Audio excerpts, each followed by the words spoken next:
Hello, good morning. You're watching Market Cafe on ET now. This is Vinny Motiwala along with me, Snehi Shah as well. Snehi, a very good morning to you as well. Happy Monday and hope it turns out to be a happy Monday, at least for the T Street. Exactly.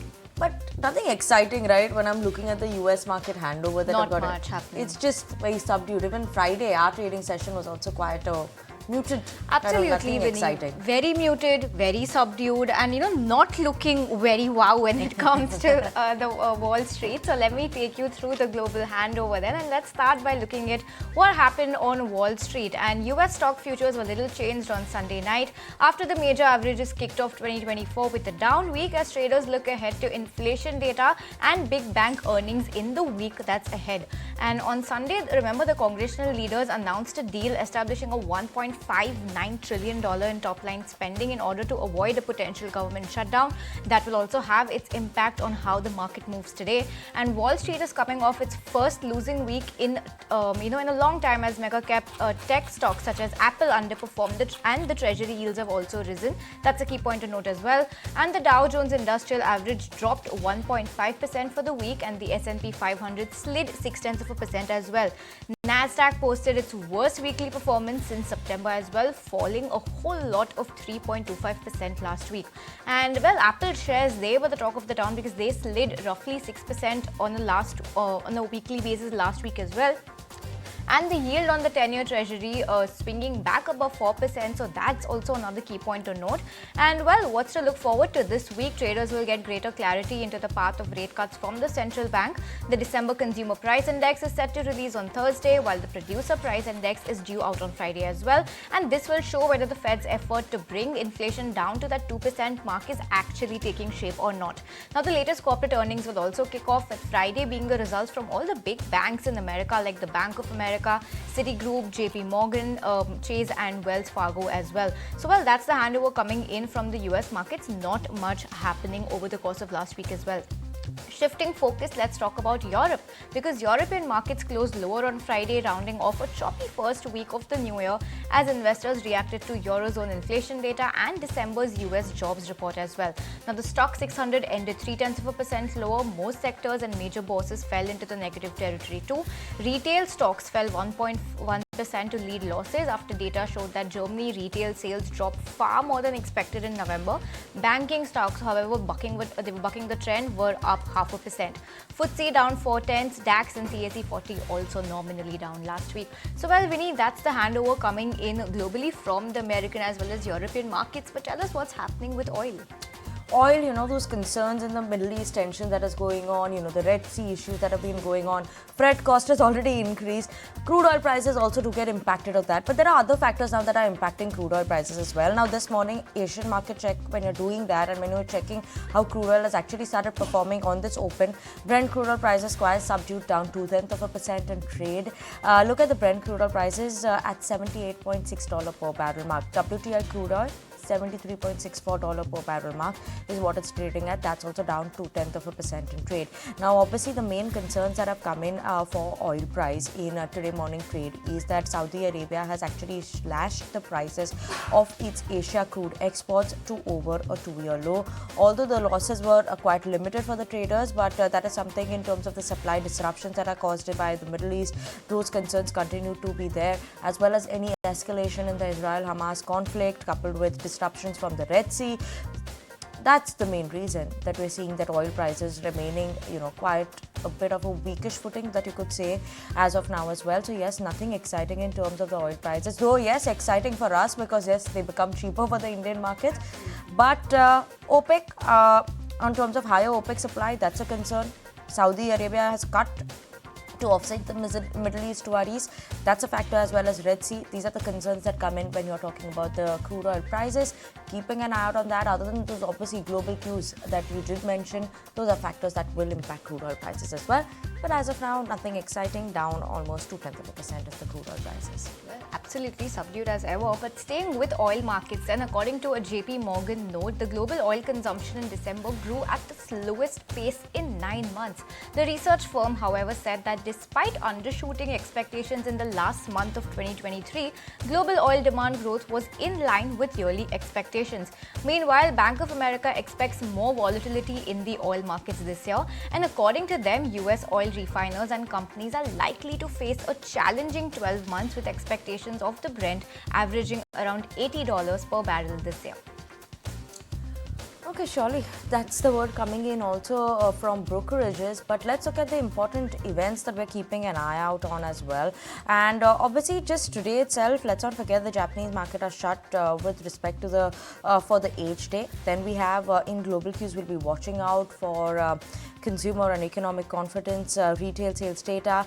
Today we do have Bajaj Auto's board meeting that will be mulling back in terms of the fully paid up equity shares. Saturn Credit will be considering some bit of a fundraising plan. Chambal Fertilizers too will be considering buyback of equity shares, so keep an eye on that. We also do have lock-in periods that will be ending for Idea Forge as well as Plaza Wires, so keep an eye on that one. Other than that, also we have some other important cues coming in today. NCLAT will be hearing the case of IDBI as well as Axis Finance against Z and Sony merger, keeping an eye out on that as well. Obviously, for the week also, let's just look at, what are the important other events that we're watching out for. Tomorrow, there's going to be in Eurozone and employment data that will be coming, unemployment rate that will be coming out as well. So let's keep an eye out on that. In the Eurozone, this week we have the ECB economic bulletin, UK, the GDP industrial production data as well as trade balance is what we are watching out for this week as well. Initial jobless claims from the US is an important one to watch out for. And in domestic corporate action, keeping an eye out on Cochin Shipyard stock split. That will be happening as well. Nugent Software will be announcing a bonus in the ratio of 1:1. Keep an eye out on that. So yes, important cues, events to watch out for. Earnings will be starting. Delta Corp will be reporting its numbers tomorrow. Keep an eye out on that. And obviously we do have Infosys, TCS, Anand Rathi Wealth, among others, and HCL Tech and Wipro, which will be reporting its numbers this week. So a lot of events to watch out for, especially earnings, kickstarting. That's the key to watch out for as well. Well, Vinny, absolutely. And we also have some action in the primary markets tomorrow. We've got a new IPO that's going to be opening for subscription, and that's Jyoti CNC Automation. So, well, an interesting one to watch out for as well. But moving on, let's look at some important global stories that we've been tracking for you bright and early this morning. And, well, pain for jet maker Boeing goes global after the Federal Aviation Administration ordered the grounding of as many as 171 Boeing 737 MAX 9s for checks. This after part of an Alaska Airlines plane's fuselage fell off on Friday. Thousands of passengers face flight cancellations after major US airlines have been grounded. Dozens of Boeing jets have also been grounded. And meanwhile, staying with the news flow from the US, congressional leaders have announced $1.59 trillion deal on top-line spending amid government's efforts to avert a shutdown. The deal establishes overall spending budget of $1.59 trillion for the fiscal year 2024, of which $886 billion have been allocated to military and $704 billion to the non-defense spending. This deal has come as the House and the Senate inch closer to the 19 Jan deadline when the funding runs out for many federal agencies. Well, and shifting focus to commentary from the Fed officials, Dallas Fed President Lori Logan has warned that the central bank may need to raise rates one more time to keep decline in long-term bond yields from rekindling inflation. And Eurozone inflation has jumped to 2.9% in December versus 2.4% the previous month. Although the core inflation actually has continued to ease, the annual print was a little lower than 3% economists forecast that we have. The data will add to the debt over the trajectory of the ECB's policy making, with markets expecting the rate cuts to begin before summer. That's a key to watch out for. Well, and shifting focus back home, in a significant economic update, the NSO projects India's economy to grow at 7.3% in the fiscal year 2023 to 24, slightly above from the previous year. The real GDP is estimated to reach 171.79 lakh crore rupees, reflecting a growth of 7.3%, while nominal GDP is expected to rise by 8.9%. These optimistic figures align with the RBI's revised forecast, indicating positive momentum in India's economic trajectory as well. Okay, and let's just move on. And India's longest sea bridge, the Mumbai Trans-Harbour Link, is set to be inaugurated by Prime Minister later this week. Now, Maharashtra Cabinet fixes 250 rupees as the toll for a single trip instead of 350 proposed earlier. Let's go across to my colleague Aishwarya Patil, who gets us a ground check ahead of all the important inauguration that will be happening this Friday. Aishwarya, take it away. I'm currently on India's largest sea bridge, the MTHL road. It's 22 kilometers long, and as you can see, it's a 6-lane bridge. Now, this bridge can accommodate almost 70,000 vehicles in one go. As far as the construction of this particular bridge is concerned, it was developed at a cost of almost over 17,000 crore rupees. And going forward, the toll for four-wheelers at this particular bridge has been announced. The Maharashtra Cabinet earlier, in presence of Deepak Kesarkar, said that four-wheelers will have to pay a toll of about 250 rupees and incremental there onwards for larger vehicles. Now, as far as the inauguration is concerned, Jan 12th is the day when Prime Minister Narendra Modi will be coming to inaugurate this particular bridge in Mumbai. As far as the construction is concerned, MMRDA had commissioned this to 3 different developers. The first package was developed by L&T IHI, the second one by Daewoo TPL, and the third package by L&T. Well, thanks so much, Aishwarya, for taking us through that. All eyes will be on that inauguration on Friday, but let's get a move on then and on to the big exclusive on ET Now. We caught up with the Coal and Mines Minister, Prahlad Joshi. Let's hear out an excerpt from that interesting chat where he says that the government is trying to involve private companies to ensure adequate coal supply. Listen in. Even if you produce by renewable 50% of that, remaining 50% has to be taken care of the regular, that is thermal power.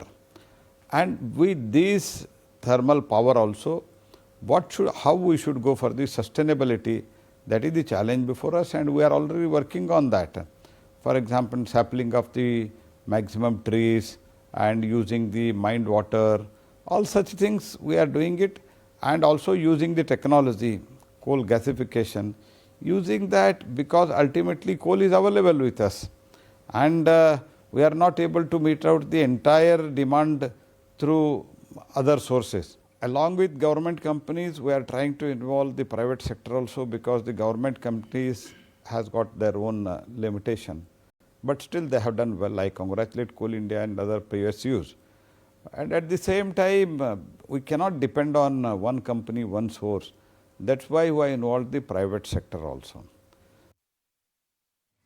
Absolutely, that was a very interesting chat that Nikunj actually had with the Coal Minister. But let's keep an eye out on that, and y'all could always watch that on our Instagram, I beg your pardon, Twitter page, YouTube page. Yes, snippets on Instagram will be there as well. Absolutely. But on that note, let's just slip into a very short break, viewers. Don't go anywhere. As you all sip on your cup of coffee, we'll be taking you all through more domestic updates after the break.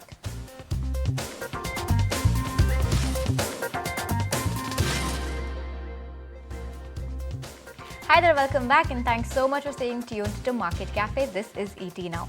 Let's take stock of how the Asian markets have opened up this week. And well, the Asian Pacific markets have kick-started the week with small gains as investors look ahead to key economic data and events in the following days. Now, Australia and Japan will release inflation figures on Tuesday and Thursday, while China will announce its trade balance and inflation numbers for December as well on Friday. On the back of that, you've got ASX 200 not doing anything at all in trade, absolutely flat, but nonetheless holding on to the green as we speak. Let's also take a look at what the Chinese indices are doing, and well, you've got Hang Seng. Hang Seng is down 0.2%, a 40-point downtick coming in for Hang Seng. Let's see if it can reverse this. And well, Shanghai also 0.5% cut coming in over there, 15 points lower on that index as we speak. Shifting focus to Korea, the Bank of Korea will be holding the first central bank meeting of the year among major Asian economies on Thursday, where it is expected to hold its interest rate steady at 3.5%. On the back of that, KOSPI up 0.2% in the green, rather marginally positive, but positive nonetheless. And well, shifting focus to Japan, Japan's markets are closed for a public holiday today and will return to trade tomorrow. The rates that you're seeing on your screen, 0.2% uptick, is from Friday. So well, that's Nikkei for you. Friday's moves on Nikkei. And when we should focus back home, when it comes to Nifty, we managed to close above 21,700 on Friday after a rather topsy-turvy week that we had. GIFT Nifty, or rather implied open at 21,780. So well, let's see how that pans out for us this morning, Vinny. Absolutely, keeping an eye out on that. But let's move on, and we do have a very exciting lineup for you all on the market, starting at 8 a.m. So to beat the street, talking about the markets, where are they headed? At 9:20 a.m. we have Venugopal Garre, Managing Director at Bernstein, joining in with us to talk about outlook of 2024. What's looking exciting? In terms of 9:35 a.m. corporate management, joining in with us Himanshu Modi, CFO at Suzlon Group, to talk about order book pipeline, order wins that have come in for the company, and outlook for 2024 as well. 9:35 a.m. keep an eye on that one. 9:50 a.m. we have Baldev Prakash, MD and CEO at J&K Bank, joining in with us. Q3 operational update that came in from the company, important to watch out for from the banking sector. Outlook for 2024, we have Sayan Mukherjee, Managing Director and Head of India Equity Research, Nomura, joining in with us at 10 a.m. So it's watching out for that on the market update as well. And obviously the all exclusive, ET Now exclusive, Prahlad Joshi, Coal and Mine Minister, 10:20 a.m. will be joining in with us as well.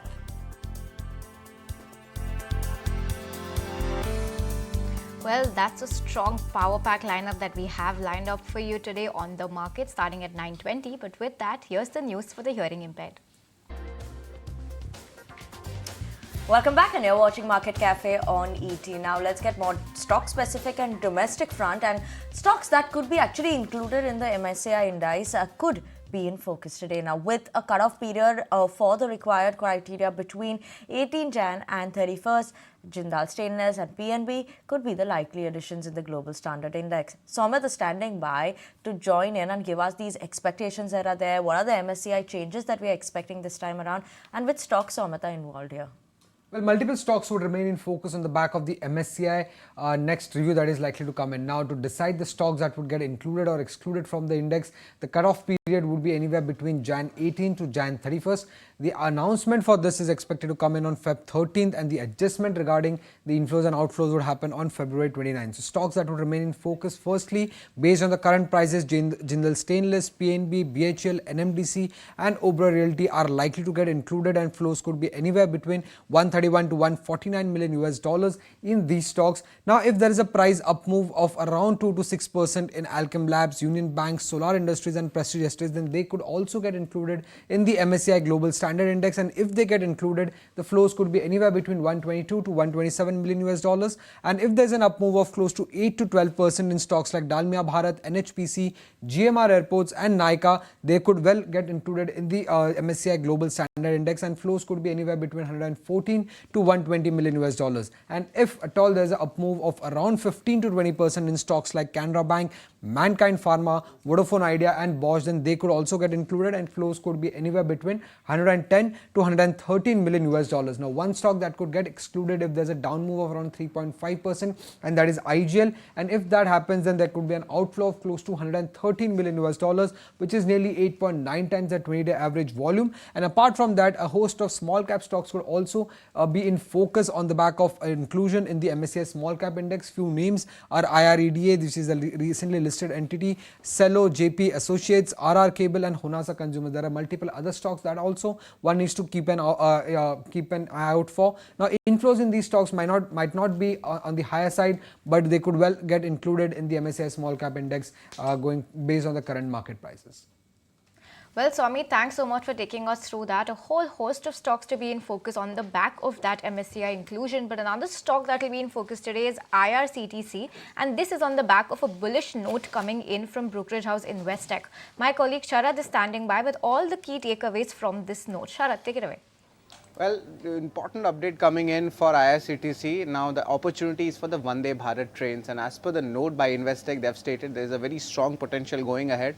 Now, they have given a maintained buy rating, but the target price has increased from 900 to 1080 rupees per share. Now, of course, the government is aiming to have almost 475 Vande Bharat trains by 2025. Now, the current number stands at 41. Now, as per that calculation, there is a significant EBIT potential of generating roughly 1400 crores of additional EBIT numbers, and this is roughly 1.1 times of the FY23 EBIT numbers. So technically it's a doubling of EBIT, and they're expecting that this would actually support higher earnings growth in the medium term when it comes to the Vande Bharat opportunities. Now, to break it down in a singularity level, one Vande Bharat train can actually generate an annual EBIT of roughly 3 crore rupees. And of course, this would be coming in for IRCTC. 2/3 would be on booking and 1/3 would be on the meal side. So strong earning potential is expected for IRCT as per the Investec note. And the key thing to watch would of course be the train additions and what's the pace of it. Okay, Sharad, thank you so much for that update coming in on that front. But the stock market regulator SEBI announces guidelines on short selling. Banning naked short selling of stocks is what they've come out with. Ankur Mishra is joining in with us with more details on that. Ankur, what is this latest notification that is coming in circular that is actually highlighting all these points? Yes, market regulator Sebi has updated the circular on short trade, and why I am using the word updated and not new, because it is already in place, and now Sebi has come up with new provisions in the updated master circular which has been released on Friday, and in that it has tightened the disclosure norms. So already the short trades were not allowed if it is a naked position. So those provisions were already in place, but now SEBI has tightened the disclosure rules on short selling, and it has said that institutional investors will have to confirm and inform upfront if a particular short trade has to be taken. If you talk about retail investors, they can make the required disclosure by end of the trading hours. Apart from that, the direction is also there that brokers, exchanges are asked to collate this information and make available on the website so that all the participants can be viewing this data. Remember, short selling was something which has been under question for a long time, because many of the retail participants particularly have complaints that when the market is moving in one direction quickly, sometimes they are trapped in trade, and hence now more disclosure has been added by the market regulator so that the information is available to all the participants. Well, Ankur, thanks so much for taking us through that. Moving on then, the Enforcement Directorate concluded its searches in a money laundering investigation linked to the alleged diversion of funds worth more than 2,000 crore rupees from Religef Invest. The agency reportedly searched 9 locations in the Delhi NCR region. And for more details, my colleague Sameer Dikshit is standing by. Let's go across to him. Sameer. So this entire case is related to the former management or the former promoter, Mr. Malvinder Singh and Shivendra Mohan Singh. It has been alleged that they both were engaged in a systematic evergreening of loans. That means they were diverting the loans, they were diverting the funds to shell companies, and then they were declaring it as NPAs, which was not as per the RBI norms. So this was the entire case, after which the new management, when they took over the management of RFL, they approached the ED, they approached the investigating agencies. And in the recent development, ED has carried out a search operation at 9 of the locations connected with the Religef Invest Limited, connected with the entire case. And these 9 locations majorly include the official premises of the companies where the fund was diverted or the loan has been sanctioned. So what we picked up from ED, it mentions that multiple documents were seized from these 9 places, and these documents pertain to the loan that has been given to these companies.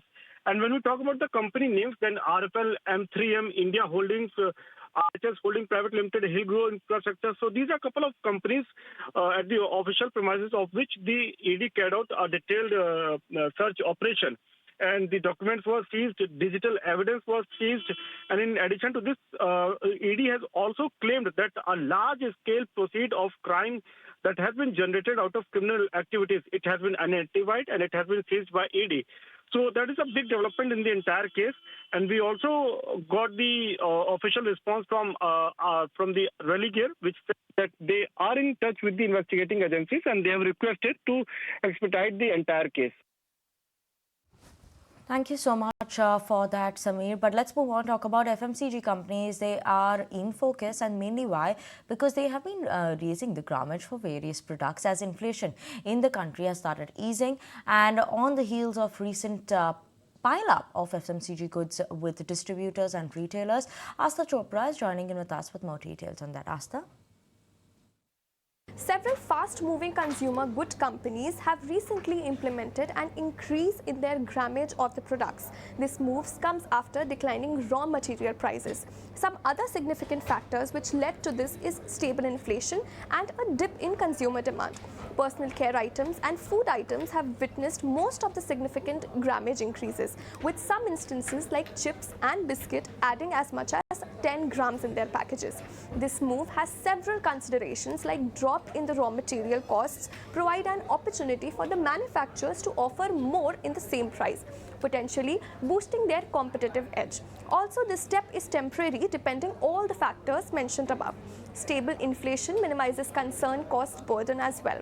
We also contacted several companies like Dabur, HUL and Britannia, but we didn't receive any reply from them. Okay, let's move on and talk about some of the updates that have come in for Q3, and starting with Marico, and seems like nothing exciting happening in terms of Marico for an update that has come in. Another weak quarter that is expected in terms of sales from the company. Negative surprise that actually is coming on the consolidated sales. It's reported a low single-digit decline in Q3. That's the expectation that we're seeing. While overall, India business, negative sales growth is what we're seeing. While in terms of, let's look at the volume growth, domestic volume growth is expected to see low single-digit increase. But in terms of revenue growth, that's a decline that has come in. Rural demand overall for the industry, the management highlighted, has remained quite elusive. Nothing exciting on that front as well. So surely we are watching out for Marico. Even when you're looking at what brokerages are saying for Marico as well. When you're looking at Nomura, they are maintaining a neutral rating and keeping the target price at 600 rupees per share. Overall, the international business is poised to see a mid-single digit constant currency growth for Marico. Gross margins are expected to remain strong on a YOY basis. Obviously, we're seeing a decline coming in the copra prices, edible oil prices, crude derivatives, that's remained subdued. So yes, but operating margins, that's the EBITDA performance. There's an expansion that is likely to remain strong as well. EBITDA could see a low double-digit growth in terms of that as well. So yes, that's how Marico's update as of now has come in. But let's also talk about Godrej Consumers update, right? What are we seeing in that front? Slightly better than what we were expecting, at least in terms of that. In line is what we could say. Overall, the organic business is expected to deliver a steady underlying volume growth of almost mid-single digit. Robust volume growth is what we're expecting in double digits. Africa, USA, Middle East, flattish volume growth is what we were expecting. Mild decline is what we could see in some of them in terms of volume growth as well for some of these companies. So flat to a bit of a decline is what we're expecting in the Africa, USA as well as Middle East region for GCPL. Other than that, the growth is broad-based both in terms of home care as well as personal care segment as well. Park Avenue, Kama Sutra brands continue to perform well is what the management is highlighting. Do not forget this is what they had acquired from Raymond's a short while ago as well. So yes, keeping an eye out on that. This is the expectation that we have from GCPL as well as Marico in terms of FMCG. Nothing exciting in terms of an update that has come in on both these fronts. Well, nothing exciting coming in on both of those counters, but we'll see what their results hold. But let's move on to an ET Now exclusive, and real estate prices are set for a Ram Mandir boost. But what is the scale of the uptick that's being penciled in? Listen into this conversation my colleague Samir Dikshit had with G. Hari Babu, the National President at NAREDCO, which is the National Real Estate Development Council, for the answer to just that question. Listen in. Like our present conference is going on in February, we want to have one conference in Ayodhya in coming months. Okay. So in a big way. And we want to at least call 6,000 builders there and show the entire infrastructure developed in the Ayodhya and opportunities in the commercial, opportunities in the resort hotels, and also opportunities in the construction of the apartments.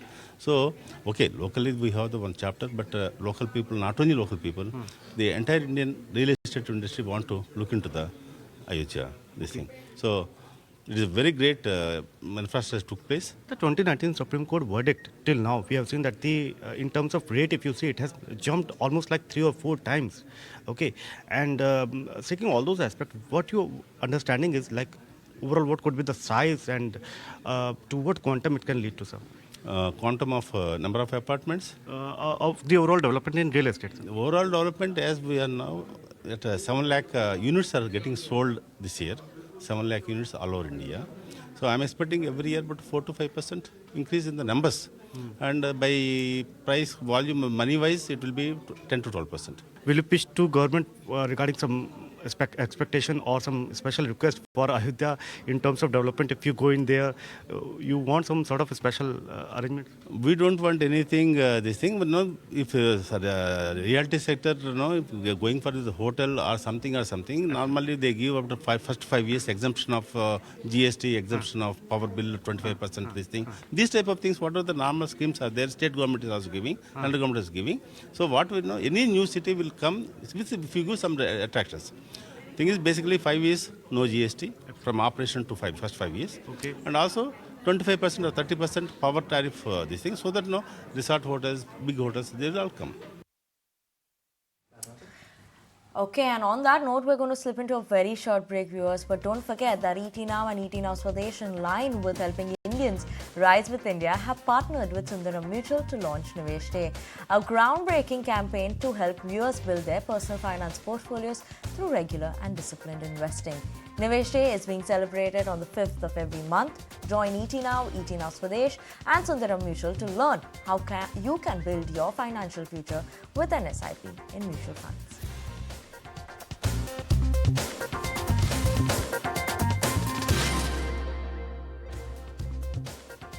Hi there, welcome back and thanks so much for staying tuned to Market Cafe. You're watching ET Now. Let's go across to my colleague Ansh, who's joining me in the studio to take us through what the derivative snapshot is going to look like for today. Ansh, we've had a very topsy-turvy week. Last week in trade, first week of trading has been very volatile. You can't say for sure what's going to happen, but what's the snapshot looking like today? But speaking of a weekly basis, Nifty actually closed almost flat in the previous week. And if we compare the global indices, the Nifty was comparatively stronger than those indices. Now, if we check the Nifty chart, Nifty continued to close within the range of 21,500 to 21,800 for 8 consecutive sessions, indicating good support around 21,630, which was also the low of the previous session, and very strong support at 21,500 on downside, and a good resistance at 21,800 on upside. Now, if we talk upon F&O segment, then in futures, we saw open interest increasing by 2%, indicating a flat sentiment. Whereas on option front, we saw very active call writing at 21,800, which indicates strong resistance. This is what option traders are expecting, and we also saw the same level on the chart as well. Let's have a view on, let's check the Nifty Bank chart as well. Now, if we check the chart, Nifty Bank has been trying to give a breakout from this consolidation pattern from last 2 sessions. So this seems to be a good resistance for the today's session and coming sessions as well. If you see the Nifty futures, Nifty Bank futures, then open interest dropped by around 7%, indicating long unwinding. So longs were getting covered in the previous session. Whereas on the option front, we saw very active call writing at 48,500, indicating option traders expecting Nifty Bank to take resistance around this level. Let's have a view on what FIS did in the previous market. In index futures, they added 2,800 long contracts. They covered 1,300 short contracts. So net to net, we are seeing an addition of around 4,100 contracts on upside, due to which the total FI long position has inched higher from 66 to 66.8%. So in a nutshell, Nifty and Nifty Bank both seems to be consolidating. Okay, Ansh, thank you so much for that update coming in on the F&O front. But a lot of stocks to watch out for today as well, Ansh. And which is the list that you've picked out for us? What are the important ones that a viewer should keep on their radar?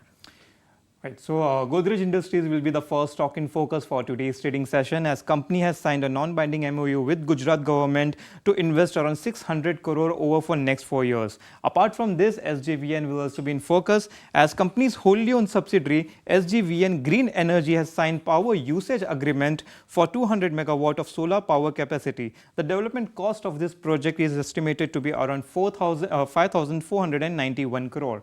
Prism Johnson will also be in focus, as the cement division of the company has entered into an agreement with Conodia Cement Private Limited for manufacture and sale of cement of the company. Supply is also in focus, as its wholly owned subsidiary in UK has entered into a joint venture agreement with Chemwell Biopharma UK and M&I Ventures of a joint venture in USA.